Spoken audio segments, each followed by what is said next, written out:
কোনো মুসলমান যদি টানা ৩ জুমা আদায় না করেন তাহলে তাকে কি মুসলমান বলা যাবে নাকি অন্য কিছু বলতে হবে? এ বিষয়ে রাসূল আকরাম সাল্লাল্লাহু আলাইহি সাল্লামের হাদিসগুলোকে আমরা একত্র করলে দেখতে পাই, কোনো হাদিসে তিনি বলেছেন ৩ জুমা কেউ তরক করলে আল্লাহ রাব্বুল আলামিন তার অন্তরকে মোহর মেরে দেন।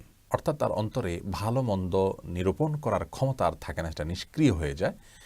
এটিকে মুনাফিকের অন্তরে রূপান্তরিত আল্লাহ তাআলা করে দেন।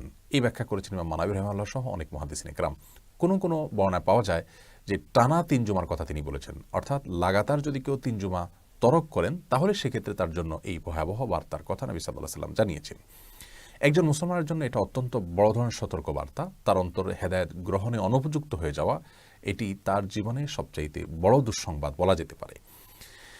এ হাদিসের আলোকে অনেক ভাইরা জানতে চান যে করোনা প্যান্ডামিকের মধ্যে অনেকে টানা ৩ জুমা বা ততোধিক জুমা সালাত আদায় করতে পারেন না। কেউ হয়তো কোভিডে আক্রান্ত হয়েছেন, হাসপাতালে বেডে শায়িত আছেন, তিনি সালাত পড়তে যেতে পারেন না মসজিদে, বা কেউ এমন কোনো জায়গায় আছেন যেখানে জুমার সালাত আদায়ের ব্যাপারে নিষেধাজ্ঞা আছে এই প্যান্ডামিকের কারণে। তো এমত অবস্থায় যদি ৩ বা ততোধিক জুমা তারা আদায় করতে না পারেন, তাদের জন্য একই কথা প্রযোজ্য হবে কি না? তাদের জন্য এই বিষয়টি প্রযোজ্য হবে না। তারা ইনশাআল্লাহ বিইذনিল্লাহ এই হাদিসের আওতা মুক্ত থাকবেন, এই হাদিসের আওতার বাইরে থাকবেন, যেহেতু তাদের শরীয়ত গ্রাহ্য ওজর রয়েছে। কারণ তিরমিজি, আবু দাউদ এবং নাসাইর বর্ণনায় নবী করিম সাল্লাল্লাহু আলাইহি ওয়াসাল্লাম তাহাউরান শব্দটি ব্যবহার করেছেন, যার অর্থ হলো যদি টানা ৩ জুমা কেউ তরক করেন অলসতাবশত, অবহেলাবশত, তাহলে সেক্ষেত্রে তার জন্য হাদিসের সতর্কবার্তা কার্যকর হবে, তার অন্তরকে আল্লাহ তাআলা মোহর মেরে দিবেন।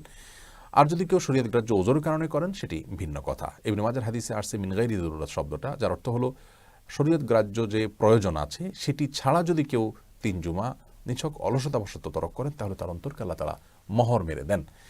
এখন এই অন্তরকে মোহর মেরে দেয়া বলতে কি লোকটি বেঈমান হয়ে যায়? এ ব্যাপারে বিশুদ্ধতর মত হলো না। এর উদ্দেশ্য তিনি বেঈমান হয়ে যাওয়া সেটি বোঝানো নয়, বরং এর দ্বারা উদ্দেশ্য হলো সর্বোচ্চ সতর্কতা অবলম্বন যেন করতে পারে মানুষ, সে বার্তা দেওয়া।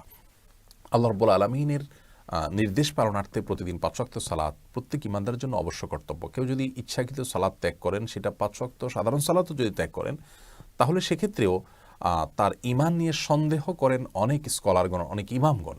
সেখানে জুমার সালাত আদায় করবেন না, তাও টানা ৩ জুমা, এটা কোনো ইমানদারের জন্য মানানসই বা গ্রহণযোগ্য হতে পারে না। এজন্য ৫ ওয়াক্ত সালাত এবং জুমাকে সর্বোচ্চ গুরুত্বের সাথে দেখতে হবে।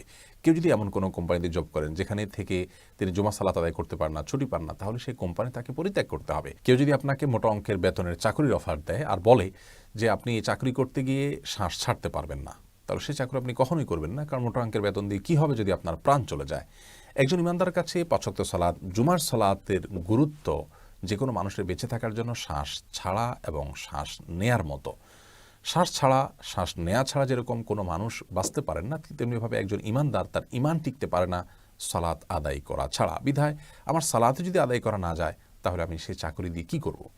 এজন্য কেউ যদি এরকম পরিবেশের মধ্যে থাকেন যেখানে আপনাকে নামাজ পড়তে দেওয়া হয় না, তাহলে আপনার জন্য সেই চাকরি পরিবর্তন করা ফরজ। আপনি বিকল্প কোনো হালাল উপার্জনের পথ খুঁজবেন। কেউ যদি জীবনে কখনো টানা ৩ জুমা সালাত ত্যাগ করে থাকেন, তাহলে তার কর্তব্য হলো এখন বিষয়টি অনুধাবন করার পর তওবা করে আল্লাহর কাছে ফিরে আসা। তার অন্তরে মোহর মেরে দেয়া হয়েছে, এর মানে এই নয় যে তওবা করে তিনি ফিরে আসলেও আল্লাহ রাব্বুল আলামিন তার অন্তরকে আর হেদায়েত দিবেন না, বরং তওবার মাধ্যমে আল্লাহ তাআলা পূর্বের অবস্থাকে পরিবর্তন করে দিয়ে থাকেন, সমস্ত অপরাধ মার্জনা করে থাকেন। সেই সুযোগ যেহেতু রয়েছে, অতএব যারা এই অপরাধ আগে করেছে না বুঝে, তাদের উচিত হলো তওবা করে সঠিক ক্ষেত্রে ফিরে আসা। আল্লাহ তাআলা আমাদেরকে ৫ ওয়াক্ত সালাত এবং জুমার গুরুত্ব অনুধাবন করে এটিকে জীবনের সবচেয়ে গুরুত্বপূর্ণ কাজ হিসাবে নেয়ার, গ্রহণ করার তৌফিক দান করুন। আসসালামু আলাইকুম ওয়া রাহমাতুল্লাহি ওয়া বারাকাতুহু।